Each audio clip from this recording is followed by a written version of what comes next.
Okay, this is topic 1. So today we will look at some important concept of managerial economics and revise the supply and demand framework, which is a simple yet powerful analytical framework that we can use to analyze in the particular market. And then we will go through some important concepts, for example, like elasticity. All right, what is managerial economics? Here's the definitions. It is the use of economic analysis to make business decisions involving the best use, of an organization's scarce resources. So here are several important points here. First point is that resources are scarce. We do not have unlimited resources. Actually, this is actually the starting point of economics, the fundamental point. If, suppose we have unlimited resources, then we can do whatever we want. So there's no need to allocate these resources in the best way. So we need to allocate the resources in the best way or make best use of these resources because they are scarce. That's first point. Second point, best use. You need to ask here, what do we mean by best use? So by saying that we want to make best use or best allocation of the resources, certainly implicitly we need to have a goal here. So what is our goal? So we need to have objective function, a goal here. So that's the managerial economics. Starting points, scarcity of resources. So because of scarcities, we need to decide what to produce, how to produce, and for whom. Well, in doing so, in doing our best to make best use of the resources, we need to consider opportunity costs. So what does it mean by opportunity costs? So it is the value of second best alternative foregone because of you decide to use the resources in this way. Let's look at examples. Suppose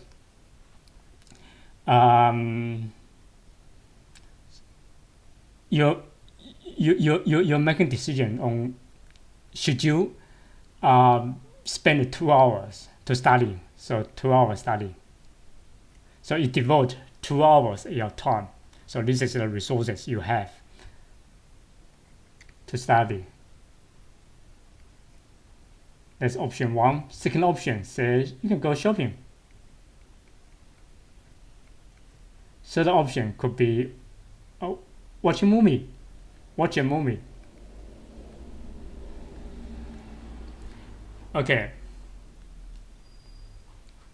Suppose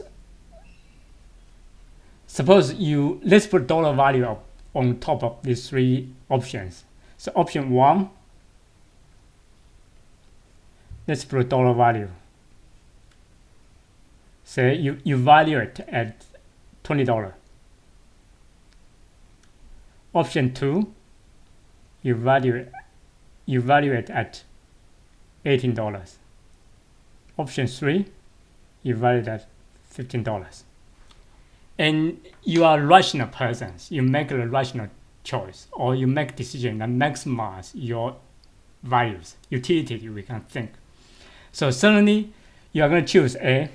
So you decide, say, I'm going to spend the 2 hours in studying and attending the workshop here, suppose. So you choose this one. That's the chosen one.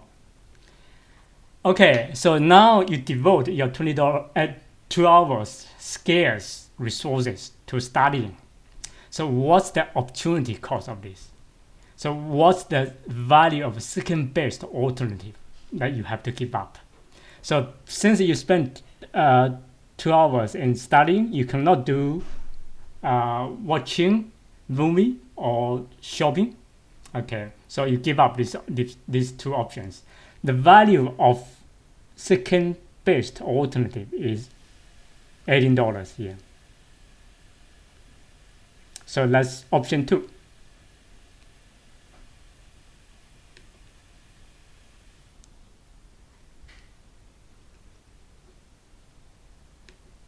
So that's the opportunity cost. Okay, so in making decisions regarding how to allocate your resources in a best ways, you got to consider the opportunity costs. All right. So we want to make best use of resources. And what do we mean by best? So we need to have a goal here. So what is the goal of the firms? Before that, what do we mean by firms? Okay, a firm is a collection of resources that is transformed into products demanded by consumers. So we combine here, more or less, we think this as a black box.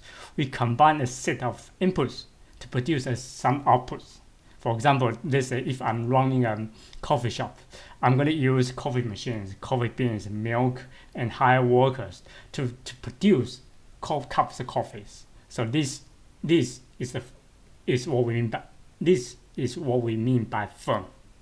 Okay, a firm transforms these inputs into outputs, which is desired by the consumers. Okay. All right. So we need to know what's the goal of the firms. And our working hypothesis is that we assume that the firms aim to maximize the profit.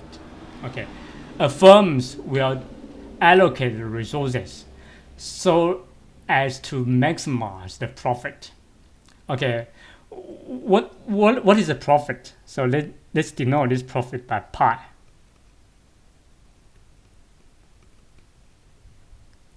Okay, profit is equals total revenue. So I'm running a coffee shop. I use coffee machines, coffee beans, milk, and hire workers to produce cups of coffees. I sell 100 cups of coffees. I sell in the market each cup of coffee. Sell it at $5, and $5 times 100 cups of coffee. I got a revenue of $500. That's total revenue. And take away total cost. Total cost will be the cost I got to pay to the workers, cost of the coffee beans, cost of the milk I used in making these 100 cups of coffee, and the cost of the machines, coffee machines.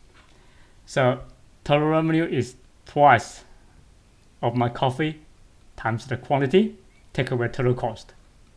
And later on we will talk about what the total cost is in more details by looking at the cost functions.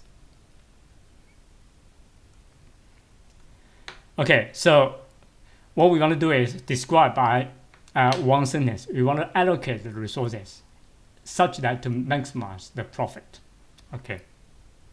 And certainly you can argue, why do we care about profits? Are there any other goals that a firm can make? So there are. For example, you want to maximize your market share, maximize your profit, profit margin, maximize the return on investment, or maximize the shareholders' values. They are more or less closely linked to the profit. You can even have non-economic objectives, which means I don't care about profit at all. And indeed, we do have non-profit organizations in real life. For example, you might want to say, I want to maximize the service to the communities, which is fine.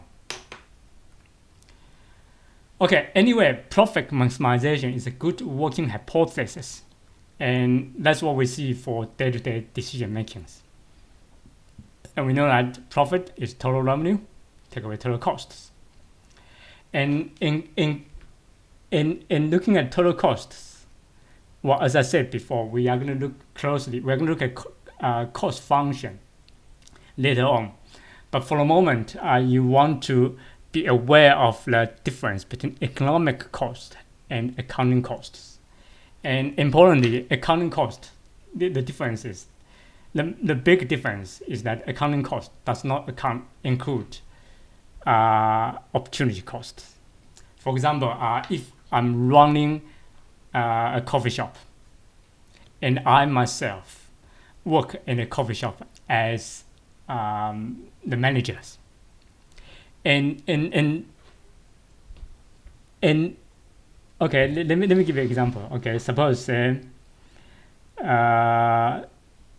running a coffee shop,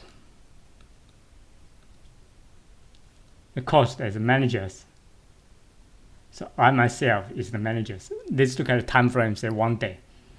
Okay, there's cost, but I do not charge I do not pay myself, say the cost. So there's no, so this cost item does not involve any dollar values, any money flowing out of my pocket. So it's kind of implicit, it's not explicit.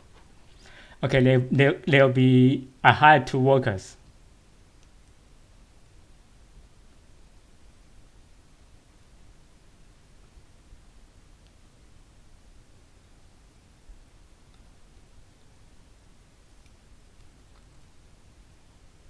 So I had 2 workers, and suppose I paid them $300, and this is explicit, involving cash flowing out of my pocket, and all other materials like milk, like coffee beans, others, say $200. Then accounting cost for this coffee shop will be $300 plus $200, so it's $500. Economic cost. Okay, so I spent 1 day working in the coffee shop as managers. Okay, and there's an opportunity cost associated with my time. Suppose that if I don't work in the coffee shop, I can work elsewhere, say in a supermarket, running a supermarket, and I can earn a salary of say $200 per day. Then this $200 is the opportunity cost of me working in a coffee shop as the managers. Okay, so economic cost will be this accounting cost plus my opportunity cost, so which is $700. Okay, that's the difference between accounting cost and the economic cost. Well, if my coffee shop earns 0 economic profit, which we call this situation normal profit. Okay, if my coffee shop has a positive economic profit, then we call it super normal profit. And if there's negative profits, then we are having economic loss here. All right, so that's the brief introductions of the subject.